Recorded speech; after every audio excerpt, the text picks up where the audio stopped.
Good morning. My name is Mahmoud Mashrafi, roll long 2410021. Today, I'm going to deliver my presentation on the evolution of computers. Computers have come a long way. It has become an integral part of our everyday lives. From educational purposes, office works, business, recreation, everything we do, there is a computer involved in it. So, how did it come this far and has such a massive effect on our life? Let us explore the journey of computers and the wonder they bring. Let us start before the development of electronics, during the mechanical time where calculations were done by hand. But of course, large calculations were very hard to do just by hand, so different computational aid were developed to make these calculations easy. The first known computing aid for mathematical calculations that we know is the abacus. It dates back as far as 2400 BCE and was the first computational aid. During the 1600s, Pascal's calculator was invented that could do simple addition and subtraction by using interlocking gears. But the most important innovation that happened in the mechanical age was Babbage's vision, or rather, Charles Babbage's analytical engine. This analytical engine is a blueprint for modern computing. It laid the basis, the foundation for what future generations of computer will be built. The analytical engine had several parts. The mill, also known as the handled the arithmetic operations. The store, which was the memory of the analytical engine, and it held numbers for processing and results. A control unit for processing operations and instructions, and different punch cards were made. These were like instructions, and in today's age, they were like the programming language files that uh, had the instructions for running the analytical engine. While talking about analytical engine, the name of Ada Lovelace comes to mind. She is known as the world's first programmer for predicting the general purpose, uh, for thinking of implementing the analytical engine for general purpose nearly a century early before computers were invented. Using the punch card, she came up with the first algorithms and as such known as the world's first programmer. In the first generation of computers, vacuum tubes were invented, and due to these vacuum tubes, computer came to be. Vacuum tubes are like the transistors of today, but they were much larger, heavier, and pricier to make.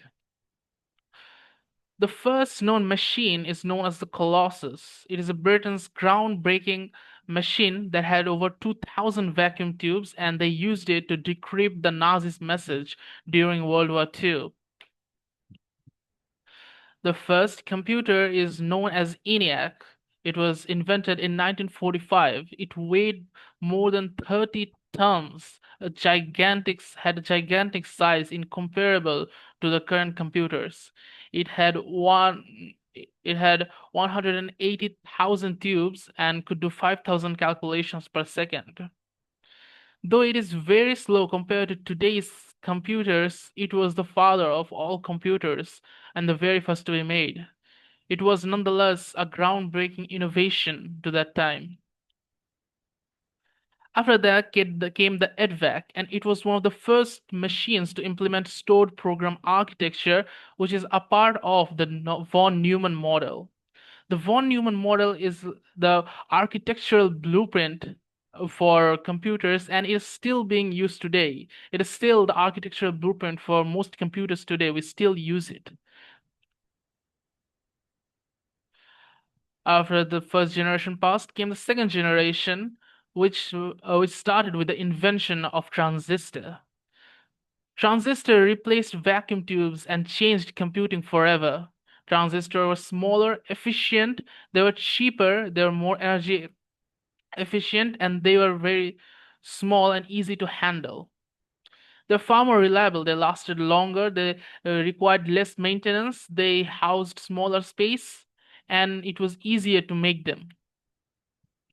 With the invention of transistors, much more transistors could be fitted into a small space than vacuum tubes. As such, the computing power of the computers increased very much, and better programming languages such as Fortran and COBOL uh, were invented. Here, the assembly language replaced the previous languages, and upon that, Fortran, COBOL, and different programming languages were built that made programming much more accessible. The third generation, the generation of integrated circuits. After the invention of integrated circuits, computers took another turn. It was a revolution. We still use integrated circuits in our devices today, and it is in fact the heart of every electronic device. Integrated circuits mean that multiple components can be situated on a single silicon chip, and as such it would have much more computational power, it would be much more reliable, much more efficient, and most of all it would enable mass production of these chips and thus computers. The first computers to use integrated chips were the IBM system, which is a family of mainframe computers that could do scientific and business tasks. During this time, multi-programming and time sharing was also invented, which allowed for efficient CPU usage, birth of interactive terminals, and it meant that multiple users could use the same computer. Then came the era of personal computation. During this time, Intel first produced the world's first microprocessor. The processor was held on a single chip with with hundreds of thousands of transistors. And the world's first personal computer was built by Apple. Because of this, computers were brought from home and it was commercialized to the people. People now had more access to computers, and computer was gaining favorability and popularity rapidly. Microsoft invented the Microsoft DOS and later Windows, and Apple had its own interface. They invented graphical interfaces which made computing much more intuitive and user friendly. And due to the invention of internet, the use of electronic devices and computers spread rapidly. After integrating internet into the computer, computers could communicate over a large distance, and such communication improved very much. And now the current generation, the era of modern computing. Computers have come a lot of way, and now this is the age of computing. Different computational techniques, algorithms, and cloud techniques are being invented every day, and internet, cloud computing, and computers have taken a large part of our life. Multi-core processing has become the norm. Parallel processing overcame the limits of single cores, and as such can do much more computation than just a single core. Currently, even all of the processors have multiple cores, with the minimum of perhaps being two cores. Cloud computing allowed one to use uh, powerful computers without owning the computer itself. You can use more powerful computer by borrowing it from the cloud and use it on your less powerful computer. Mobile phones have been invented, and it is like a mini computer. M- This mini computer, this miniaturized version, has become incredibly popular and has become an integral part of our life. Artificial intelligence is leading the way for future technologies and is integrating itself into almost all electronic devices.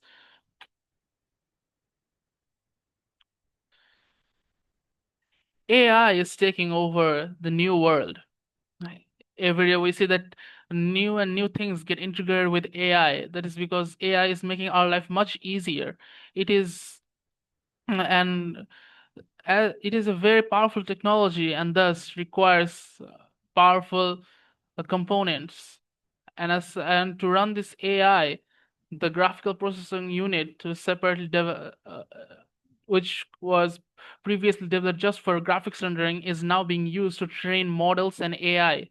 After 2012, improved algorithms, massive data sets, and GPU acceleration enabled AI models like ChatGPT and other GPTs to perform, and we are now using them every day in our life. Now, what does the future of computing hold? People are trying to combine computing with the structure of our human brain. Our human brain is very efficient and nonetheless the most powerful supercomputer can think of. People are now thinking of creating a computer and AI based on the human brain.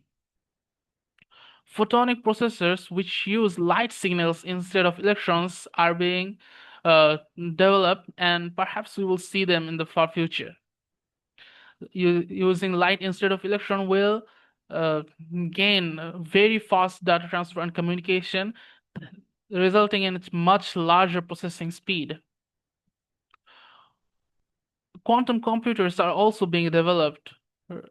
Rather than having classical computers which only use 2 bits, we can use a quantum computer which uses the transition between the 2 points and can have much more computational power.